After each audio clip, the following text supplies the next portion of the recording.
atsika niniriny a dia atsika zany kisaketo aloha ilahatra amin'ity pian'ny microne Eliza ty dia itaosika ao amin'ny fity tatoro rano misaotra Eliza za tsy nanapo hoe mahay mandiotro izany ka ianao ty a misaotra niezaka amin'le fandehizana fotsiny ary dia efa zava-dehibe satria izay le hira dia na dia hoe hira slow foana raha nahafantarana ny Eliza dia tena rehefa nomenanao le défi hoe ataovy mihetsiketsika raha dia tena nataonao tsara misy mise en scène kely mahafinaritra misaotra tamin'ny fikarohana zavatra tsara daholo izany dia le inona moa izy teo tany amin'ny farany tany nisy indro kely fotsiny noho ny mpandrafitra indro kely a zay le hoe efa tonga aty tsika zao fa raha ohatra hoe fampisehoana zany le tsisy ambary zany fa zany hoe anaty faninanana kely fotsiny tsika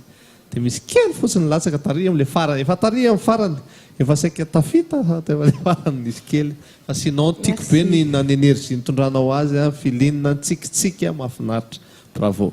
merci beaucoup tena nafinaritra nanaovanao anazy teo tsy napoziko le mise en scène kely teo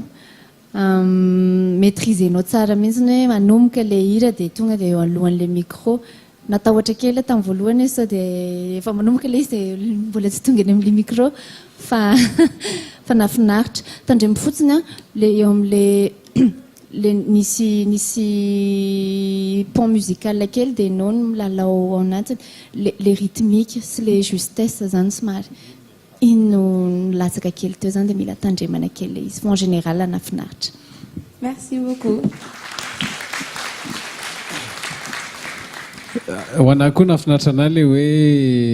nanao slow foana ianao justement hatramin'izay dia androany nietsika ianao tena